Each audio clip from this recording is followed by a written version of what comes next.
So now that you reviewed a few lesser-known bad games, why don't you review a really well-known bad game? I guess I could.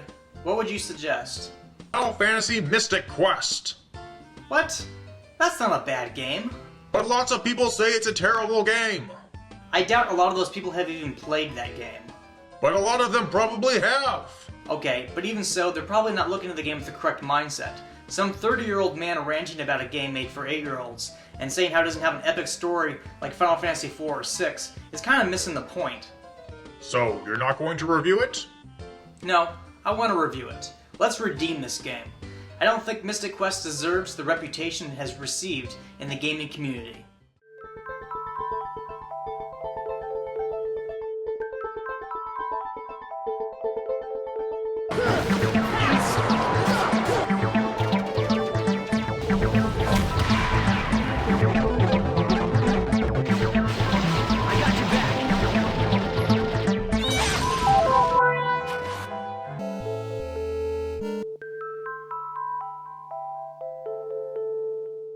In this video, we are delving deeply into one of the fondest memories of my childhood.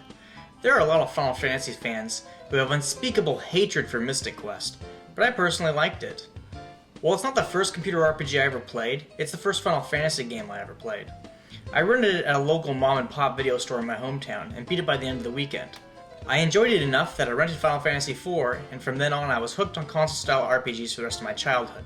Final Fantasy VI, Lufia 1 and 2, Chrono Trigger, Earthbound, Phantasy Star 4, and Super Mario RPG. I may never have played these games if I hadn't first experienced Final Fantasy Mystic Quest, because my earlier computer RPG experiences on a console were Wizardry and Dragon Warrior, and I'll admit, I didn't really like either of them when I was a kid because I didn't have the patience for the run all over the place like a lost puppy gameplay they thrived on.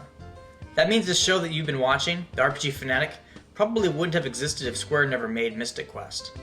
Anyway, there is a lot of misinformation about this game, and I think this misinformation contributes to the hatred the game receives. So off the top, let's clear up a few things. Firstly, this game was not created by Square USA Incorporated, the American development branch of Square, like Secret of Evermore had been. Mystic Quest was developed by an entirely Japanese team. All of the people involved had worked on SaGa 3. Secondly, this game did not reuse the same engine from SaGa 3. Game Boy and Super Nintendo games use different programming languages. People get the idea that it's easy to port console games between different consoles because they assume all games are programmed in C. This is totally false. When you use compilers, the final product tends to have a lot of excessive code. A general rule of thumb is that something programmed in C will generate 10 times as many lines of code as something directly programmed in an assembly language. While Square eventually started using compilers like Sigil to program their Super NES titles, because of the limited memory space on game cartridges of the day, it was very inefficient to use compilers to program Game Boy and Nintendo games. There are other issues to consider too. A poorly coded Game Boy game can actually drain the batteries faster than normal by improperly enabling things like double speed mode and the infrared sensors when they aren't needed to be on. There are people who believe that the Super Nintendo uses the same assembly language as the Game Boy because of devices like the Super Game Boy, which allow Game Boy games to be played on a Super NES. However, that's not actually what is happening. The Super Game Boy is basically just a modified Game Boy. The only hardware on the Super NES that it utilizes is the soundboard, the power board, the controller port, and the video out ports. In summary, although Mystic Quest has a lot of similar game mechanics to SaGa 3, and even reuses some of the graphics from that game, Mystic Quest had to be programmed from scratch. The third major misconception people have is that Mystic Quest served no purpose but to cash in on the Final Fantasy name. Some reviewers point out that Final Fantasy games were well received by reviewers in gaming magazines, but the truth is that computer RPGs sold poorly in North America compared to games in other genres. Mystic Quest was designed to introduce North American kids to the genre and get them to check out other Final Fantasy titles. The fourth misconception is that Final Fantasy Mystic Quest is a poorly designed game and doesn't really have any story. The plot of the game is pretty standard fantasy fare. Something horrible has gone wrong with the tower that protects the world, or something. A random wizard appoints the hero Benjamin to go on a quest to defend the crystals and save the world. Ben meets other characters who quickly join up with him, often for inexplicable reasons, but hey, this game was designed to appeal to young children, so dialogue is kept to a minimum.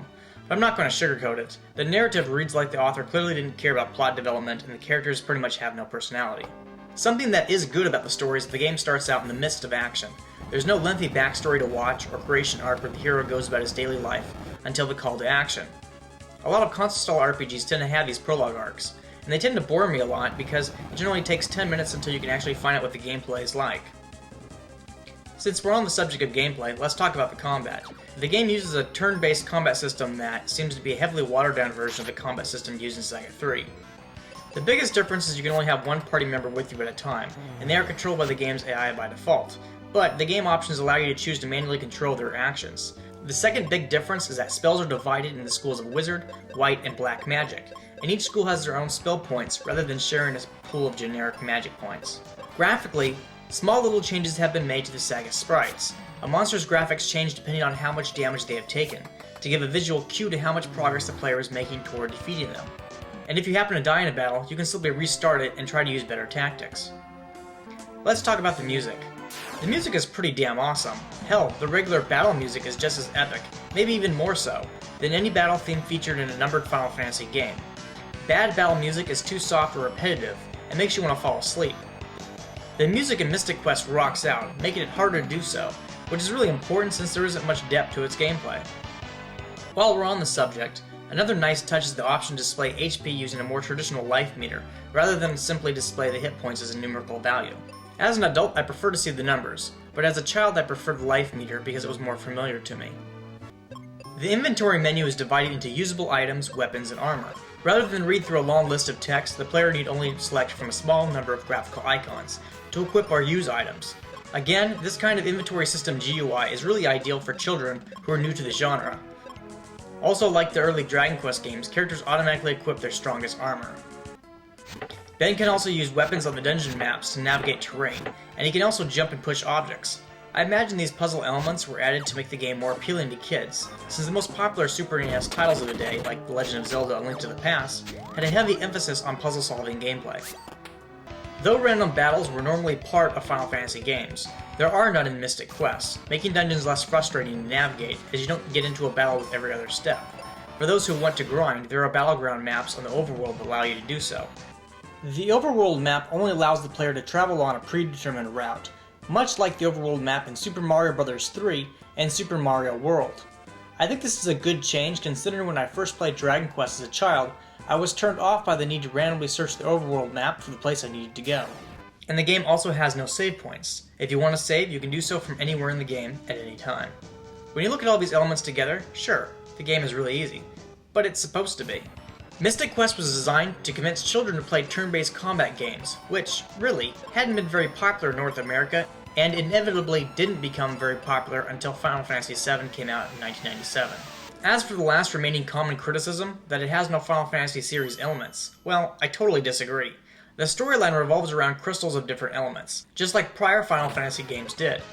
Many of the series' staple enemies and items also appear, as do the Final Fantasy magic spells. As far as I'm concerned, Mystic Quest did exactly what it was designed to do, encourage children to play more turn-based computer RPGs.